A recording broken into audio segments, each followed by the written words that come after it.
Today on Sack & Co.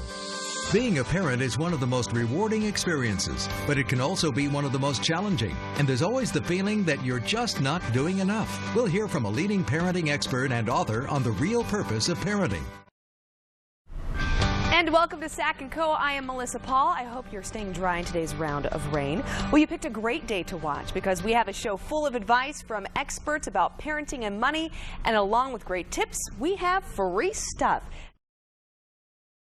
While all parents know that raising kids can be a daily adventure, and with so many things going on in our own life, it's hard to keep tabs on how the whole family is functioning together. Well, author of the book, The Real Purpose of Parenting, the book you wish your parents read, Dr. Phillip Dembo is here to give parents everywhere advice on raising a family right. And welcome to the show, Doctor. Thank you. Very great to meet you. Great to meet you. So let's talk about your book, The Real Purpose of Parenting. What inspired you to write this book? Children today are learning to be numb to their feelings and the feelings of other people. We see it in the news all the time. It is a success at any and all cost society, and families are struggling to get a grip and get a balance.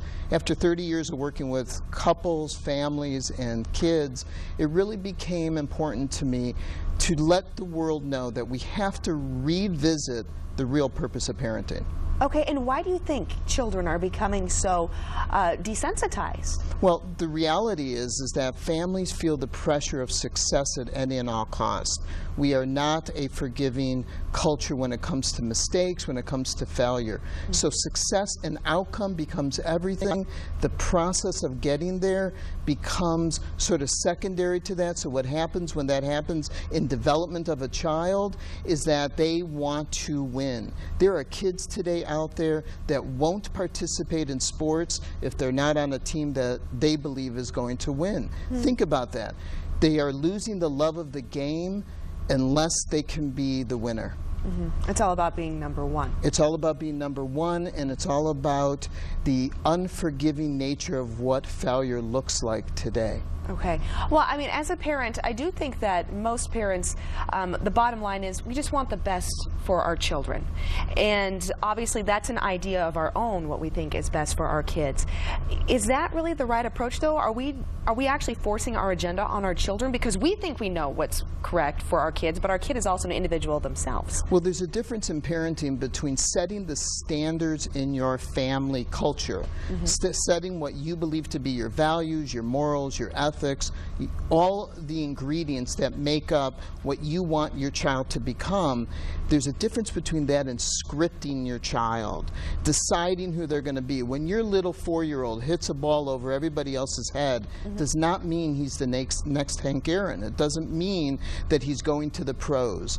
But if you script a child to a certain vision you have of them, and you give them no space in order to sort of figure some of that out themselves, they grow up feeling unsafe. They don't feel like they can come to you with who they are and what they really want to do. They come to you with what you want them to do, and they may go somewhere else with their feelings. Okay, but then where's the fine line, though, between finding or noticing a talent that your child has or their strengths and wanting to nurture that versus making the decision that that's what they're going to do and not letting them explore other things as well? Where's that kind of fine line? Well, every great performer will tell you that there is a balance between outcome and process.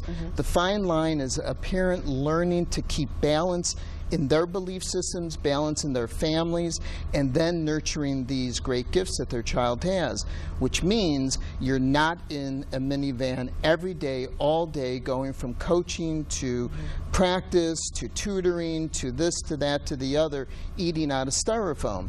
You create balance. If your child is going to get to where you want them to get to, they also need to understand the rituals and the values of dinner at home, time with their siblings, time to get other things done. Balance is really the key here. And in your book, you talk about the 4 R's in regards to family culture, which you keep hitting. Let's talk about that really quick. Okay, so there's the rules. That is the laws of the land of your family. And then there's the role that you play within the rules. Everybody has a role, from the baby all the way up to the oldest child. And then you have the rituals. Rituals create identity. It shows our children the priorities that we have. If you ritualize church, if you ritualize going to have family dinner on Sunday nights, that becomes their priority. And then, of course, the relationship you have with your children and the relationship that they have with each other.